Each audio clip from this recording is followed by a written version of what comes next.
Welcome to Sex, Love and Science with Lauren Muratore, clinical psychosexual therapist and relationship expert.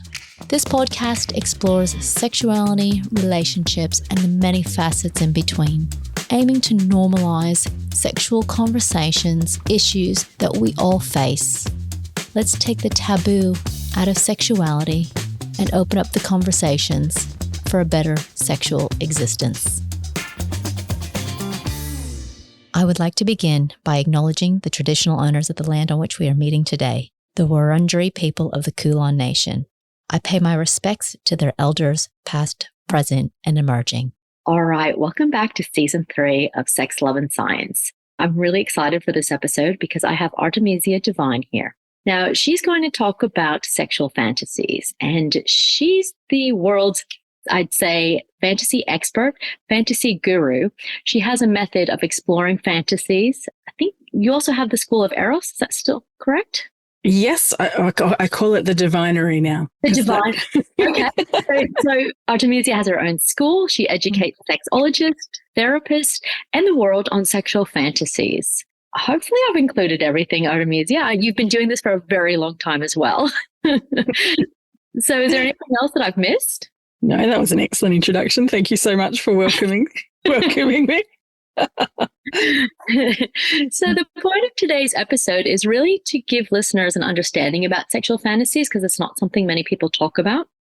Mm-hmm. And I think that a lot of people think that they're taboo or we shouldn't talk about it or if I'm having fantasies, I can't bring them into the bedroom or incorporate that into my sexual script or my relationship.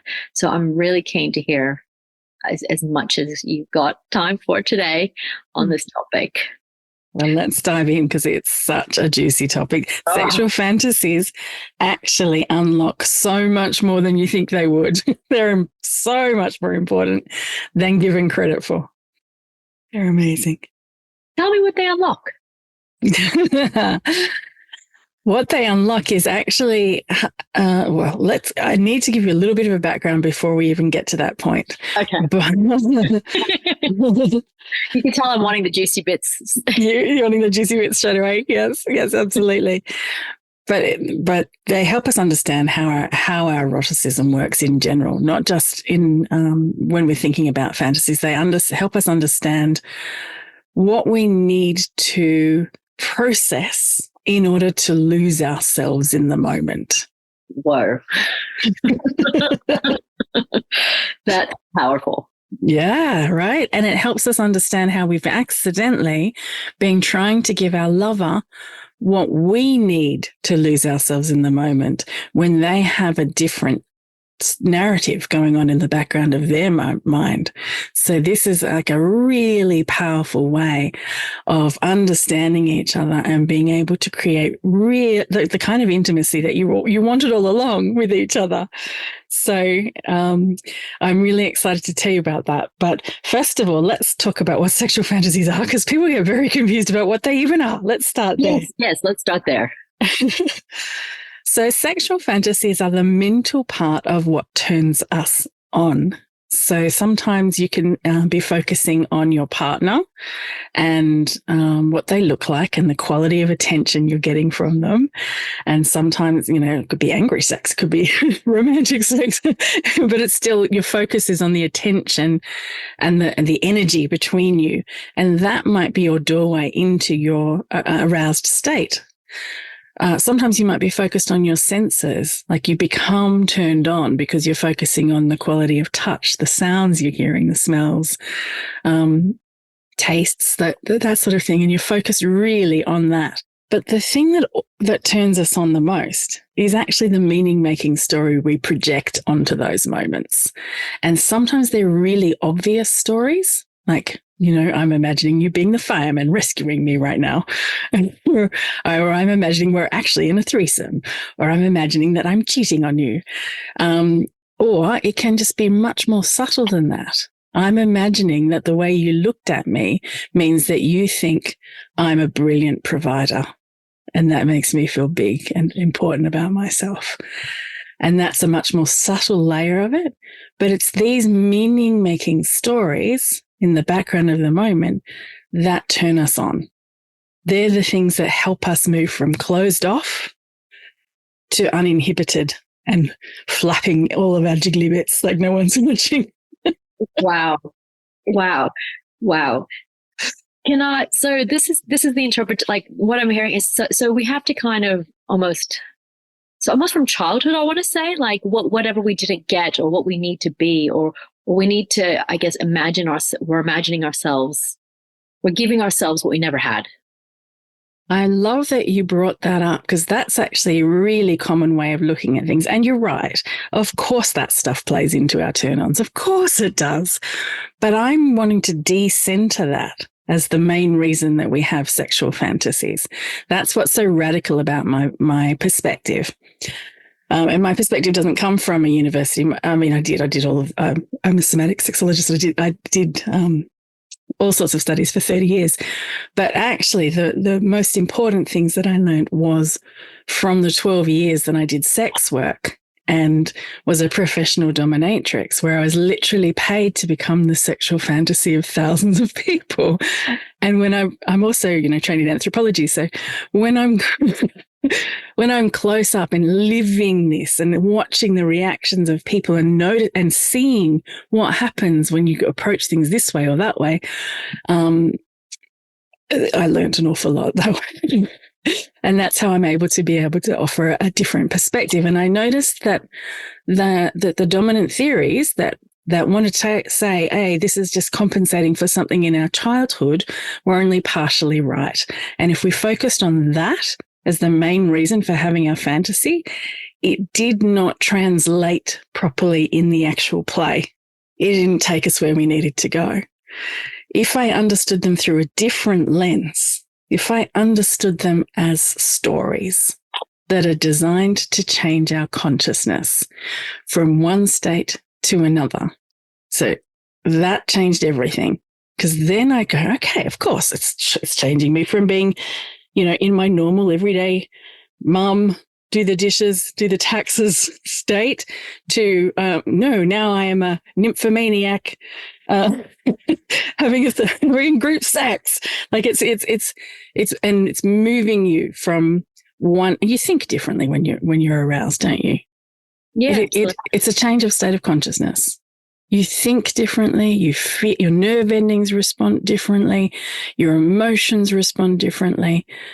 This is a story that is designed to help you change from one state of consciousness to another. But what I've learned about states of consciousness is that every time you want to change states of consciousness, your ego will resist changing. Let's go try and meditate and see what meditate and see if you'll notice your ego resisting. It does not want to be fully present in the moment. It doesn't want to change from whatever state it's in to another one. And it certainly does not ever want to be vulnerable. The idea of being vulnerable to an ego is the most threatening thing ever, because an ego creates your sense of self. I'm just using a very, very simple definition of ego, by the way. People argue about this stuff all the time. Too bad. I'm just using a simple one. Here it is. Simple. Ego gives you a sense of self. It's your I. I know that I am separate from you. I'm going to protect my possessions from you stealing them. I know I'm going to set my boundaries against you if I need to. It is this thing that gives us this separation state. But the best sex is losing the separation state and moving from I to we. It's losing yourself in the moment, right? So an ego...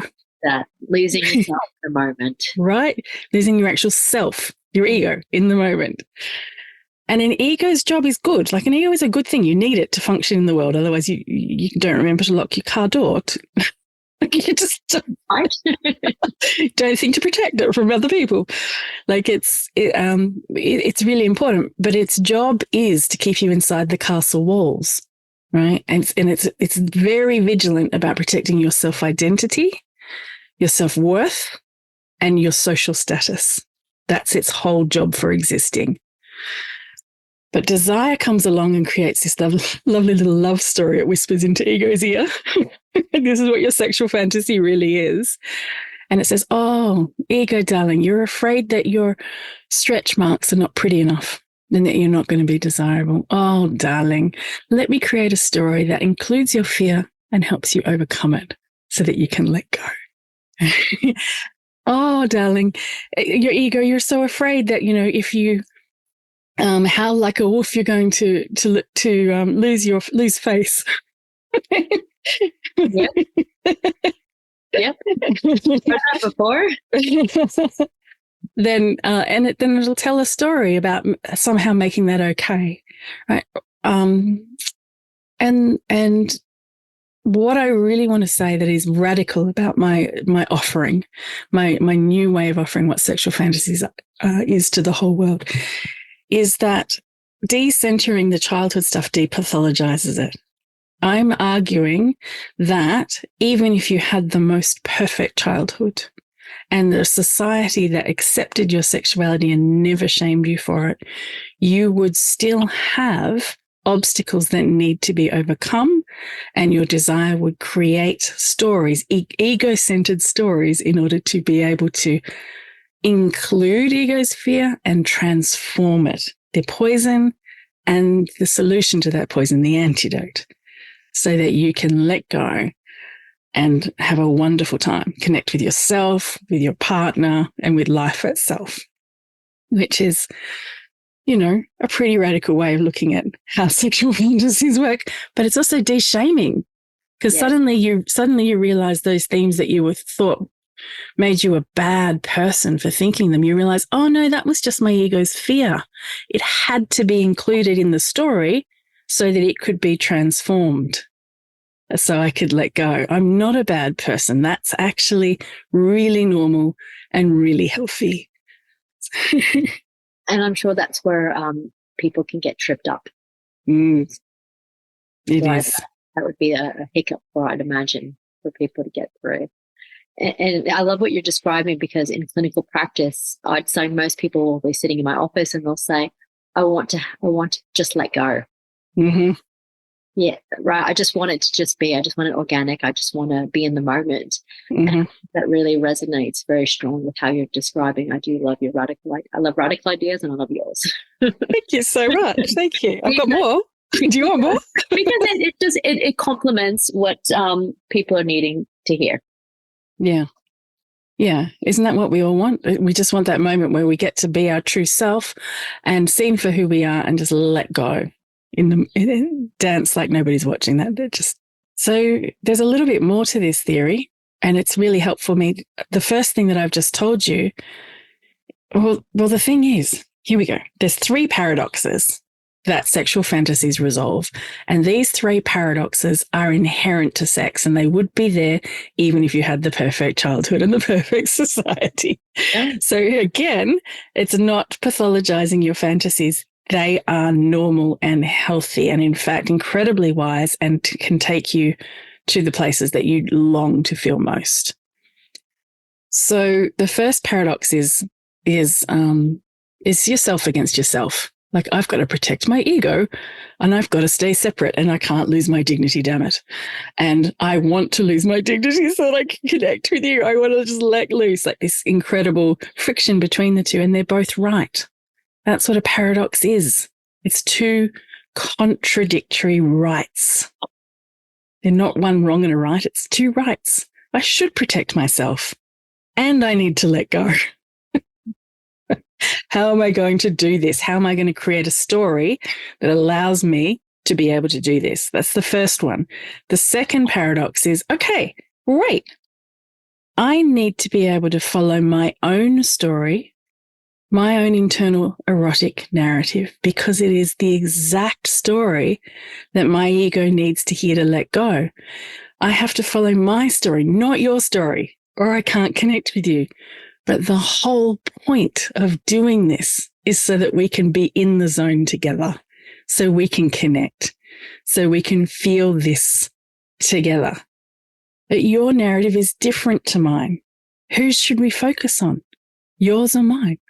How are we going to do this? I need it to just happen magically. Otherwise, it's not real, is it? If yours is not the same as mine, does that mean we're not compatible? Should we break up? Yes. You recognize that one? Yes, I've heard that a few times. We're not compatible. Yes. Yeah. Actually compatible. Right. But of course your turn-ons are going to be different to the other person because your ego is different to the other person. So it's going to need different things to stand down. Like that's just how it is always. So there's that. And everybody's going through life either suppressing their own and pleasing the other person and telling the other person that they're, oh yes, no, I do magically just have exactly the same turn-ons as you. Or until that does not work anymore and they do divorce. Or they are giving the way that they would like to receive and thinking they're pleasing the other person, but actually they were focusing on themselves the whole time. I was just going to say that. That's a good one. Yeah. Yeah.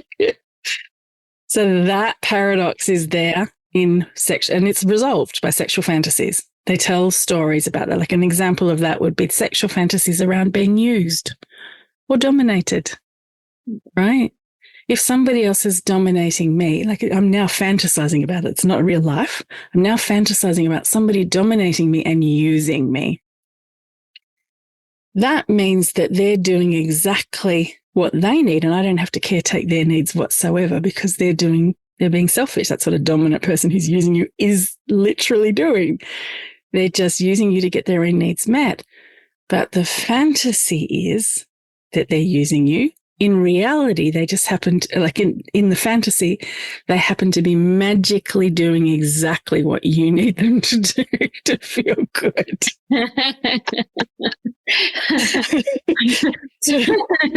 Yes.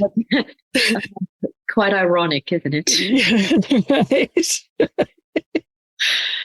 Yeah, right. Use me exactly the way I want to be used. Touch me at the right pressure at the right time with the right body language, the right attitude, the right dirty line, whatever it is. Mm-hmm. It's all really about me. So it's not actually being used at all.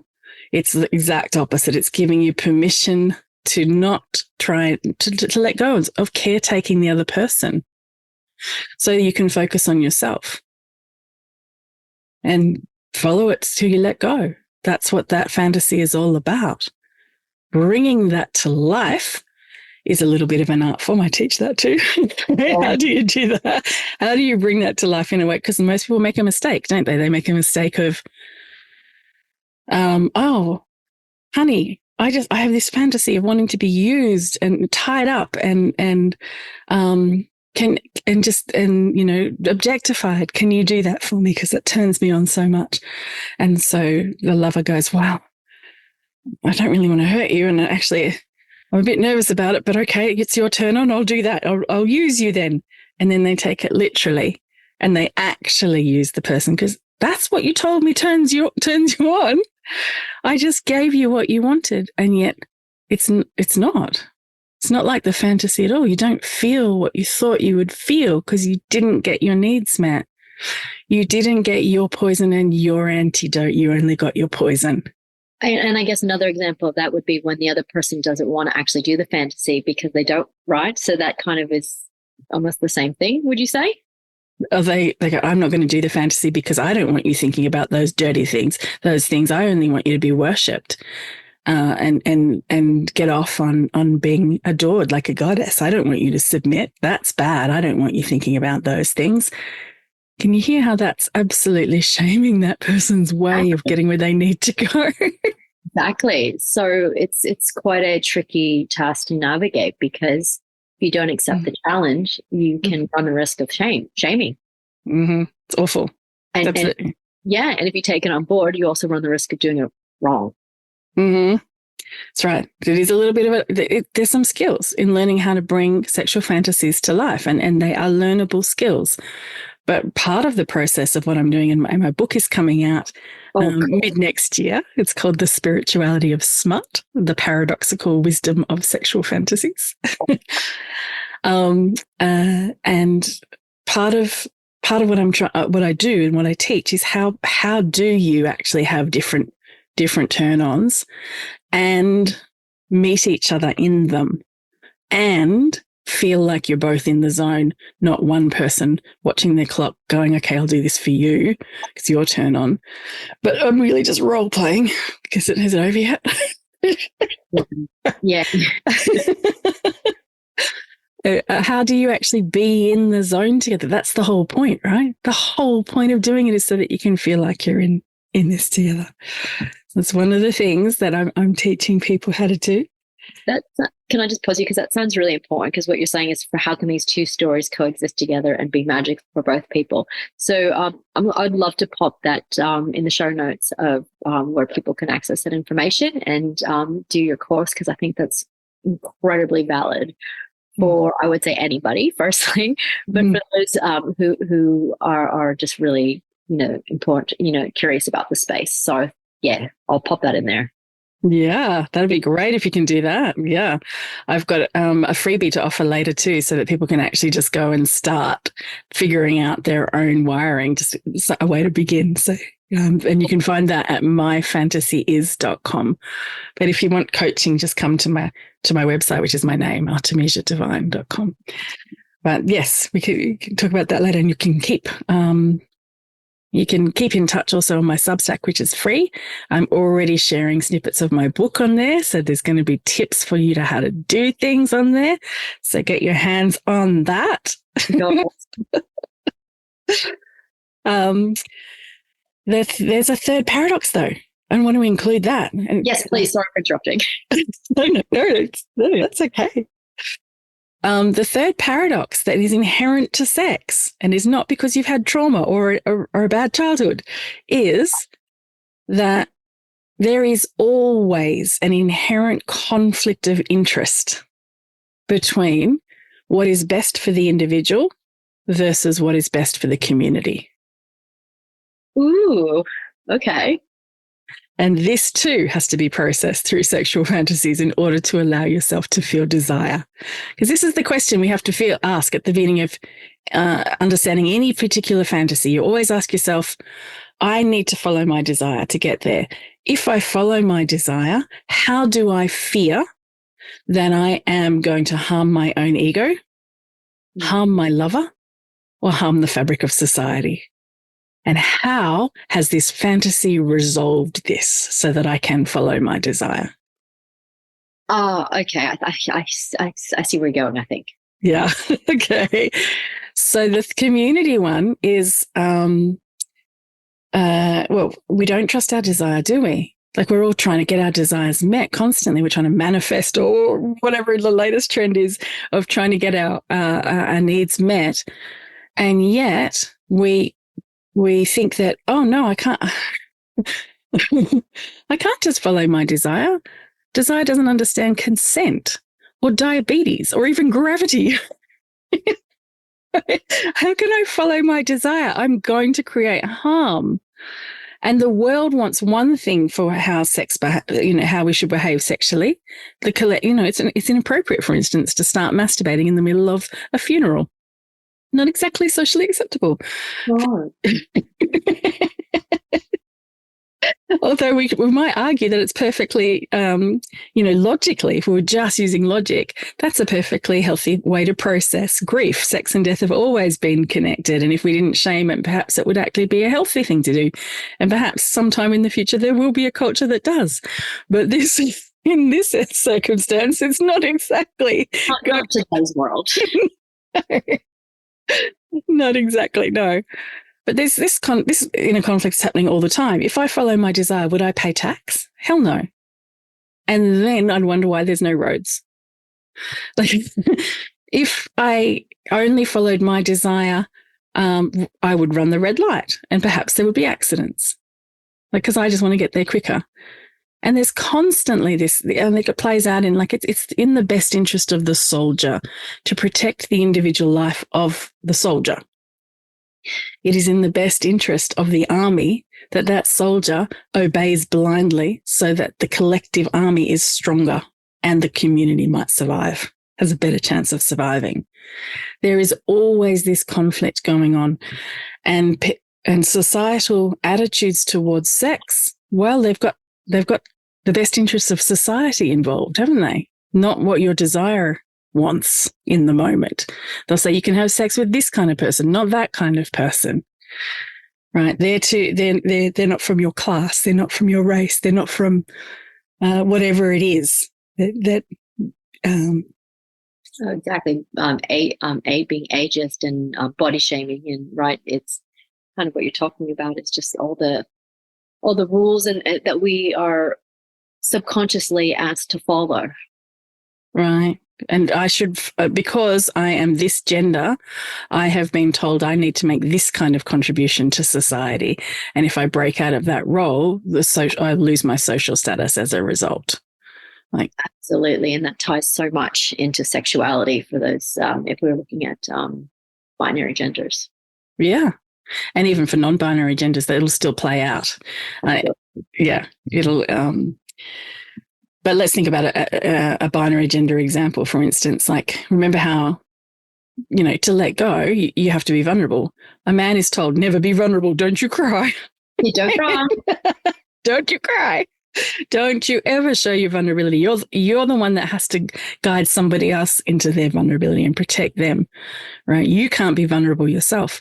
So that man might desperately want to be able to feel what every human wants to feel, which is a chance to let go, a chance to be the one that just surrenders to the moment.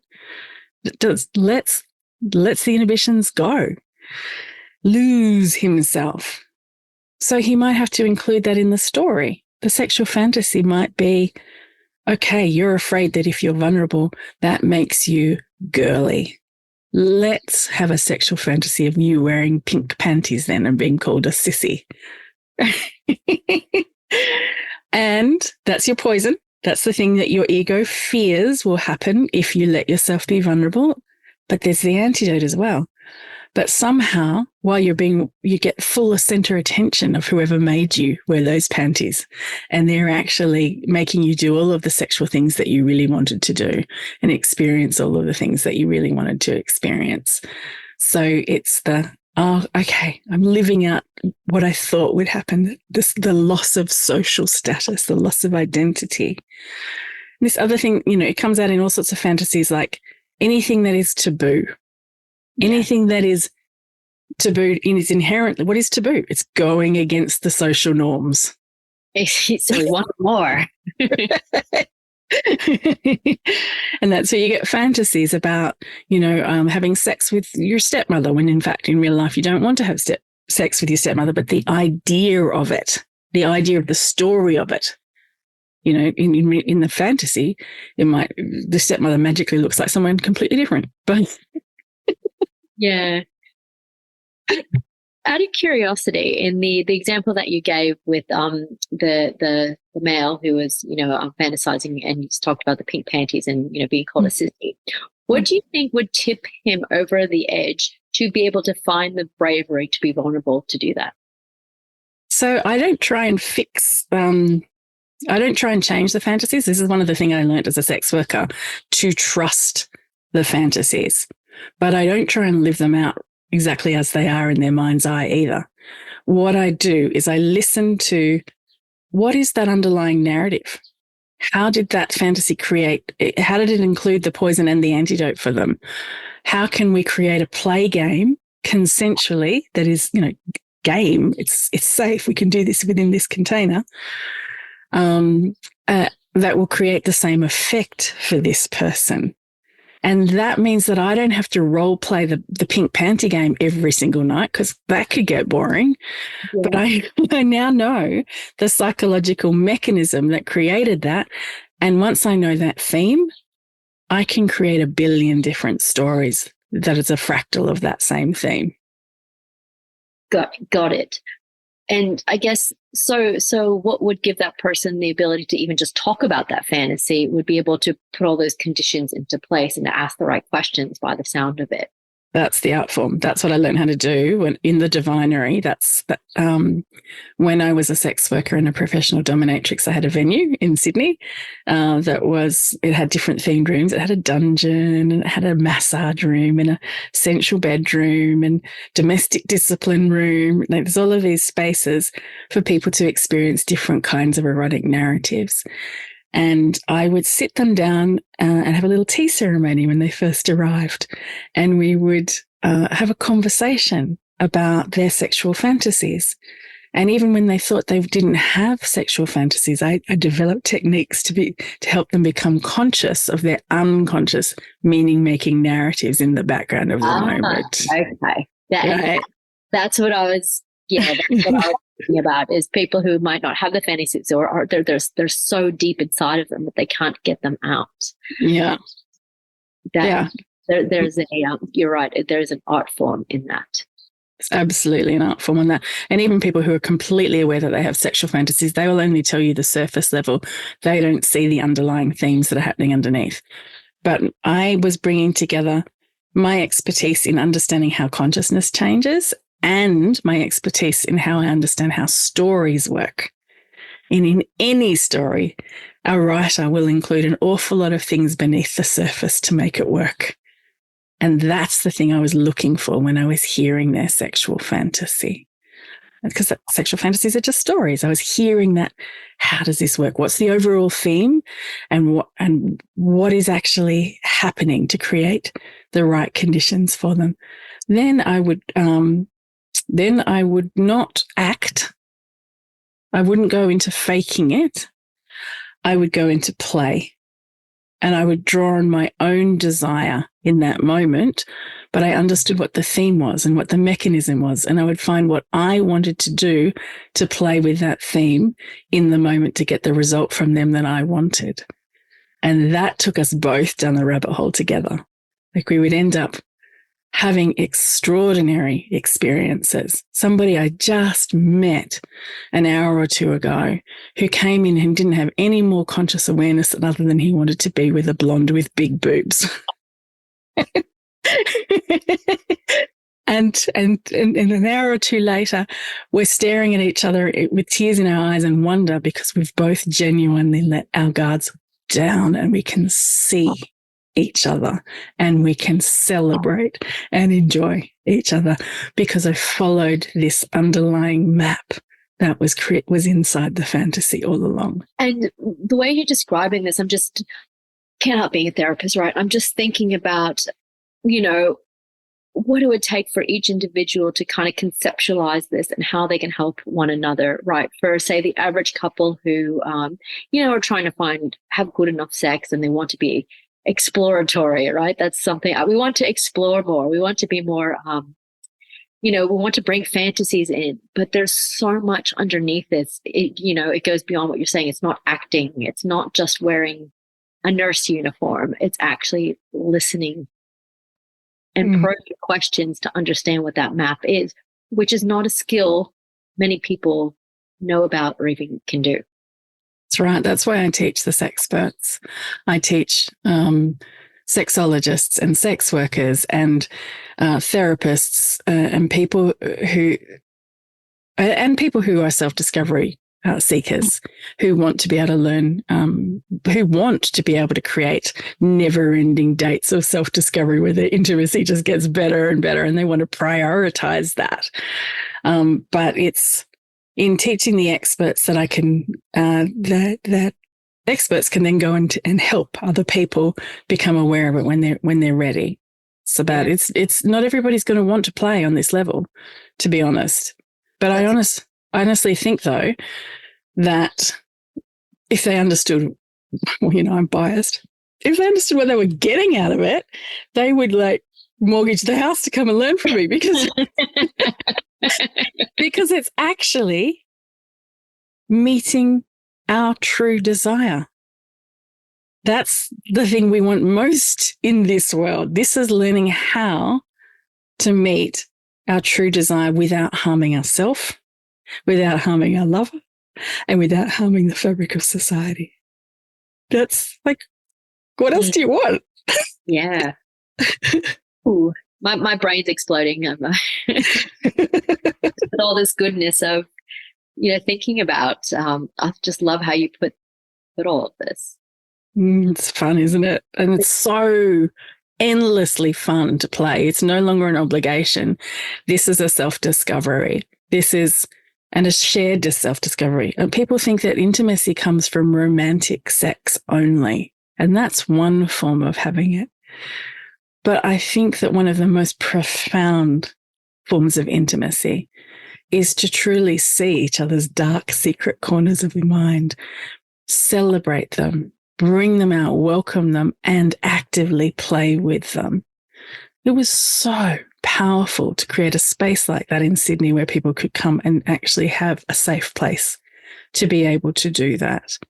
They'd often never experienced anything like it in their life. And they would often say something like, "Whoa, what was that? I didn't even know I could feel this way. I've been playing in the BDSM scene for 25 years and I thought I knew everything about everything. But I have never felt this way before. What even was that? It feels like I'm on drugs, like psychedelics and what's the heart expanding one? MDMA, whatever." But at the same time, it's the opposite of drugs because it's the most real that I've ever felt.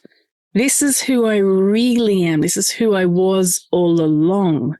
This is the bigger sense of self that they get to feel once their ego temporarily dissolves.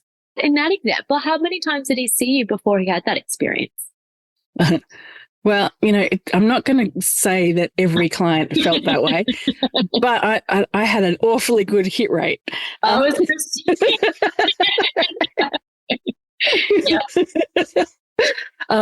often it was the first time because as soon as you know how they work, as soon as you can see how sexual fantasies work, you can't unsee it. Yeah. And once you know, you're like, oh, well, there you go. I'll just pull that string then. Oh, this is the critical moment. I'll just drop into this then. Bam. And off they go. And it feels great. It feels so good to be able to create that for somebody else. Yeah. Wow. Yeah. What amazing work. If you want to start by figuring out this yourself, you can begin by doing the freebie exercise, which I call the celeb swoon technique. So most people think that, as I said before, most people when they come in and talk about their sexual fantasies, they talk about the surface level. They talk about, oh, well, the person looks like this, they've got this body type, they're wearing latex, and they're wearing a strap on and they're going to spank me with their hand. Yeah. So that's the surface level of a story, but there's so much going on underneath the story and above the story. How do we start to bring that out when they're not even conscious of it themselves? How do we ask the questions? And one of the first things that you can do just now, without even having to tell anybody your sexual fantasy at all, because I know that can be pretty daunting. You need a safe place for that. Is by going and following the steps on myfantasyis.com, and it'll ask you to bring up just a Google search, image search of a celebrity that you find swoon-worthy. And they're going to be the same physical type in all of the images that come up. The same beautiful face, the same, reason their hairdo might change a little bit, their costume might change a little bit, but physically they're your type in all of the pictures because that's why you're attracted to them. So it's not, but you will notice that you are attracted to some images more than others. Why? It's because in that image, they're reflecting your unconscious erotic narrative, and that one they're not. In this one, they're representing the right poison and antidote. In that one, they're not. So if you want to start to become aware of that by noticing the meaning-making story you put on that face expression, that body posture, that particular thing. Go and do that, the celeb swoon technique and work through that and start to become aware. I'm going to find work tonight. That sounds super fun. I'm doing that.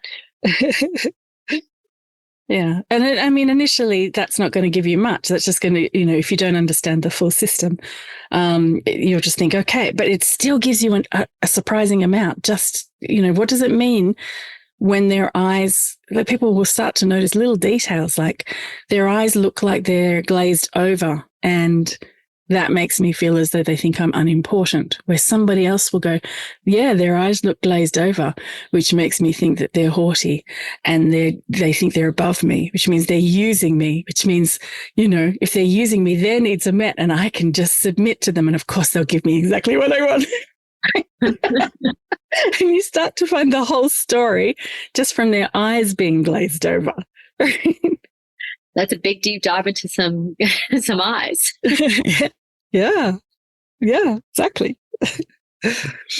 Wow. Well, thank you so much. I think that's, I know I'm conscious of your time as well. If you had to kind of, have a moment of reflection and you wanted to leave listeners with one key thing to reflect on, what would that be? You can trust your desire. Wow. You can trust it. It's actually the inbuilt compass that will guide you home to your bigger self. Thank you. Thank you so much, Artemisia. That was amazing. Thank you. And hopefully everyone out there will go start practicing, asking yourself these questions, getting your partner to reflect on this, and go have some amazing playful times. Doing yourself and your relationship, or just yourself, some good. So thank you for taking us through that deep dive. I think we do need another episode one day. So I'll do that up with you another day. Thank you so much. I loved it. Thank you.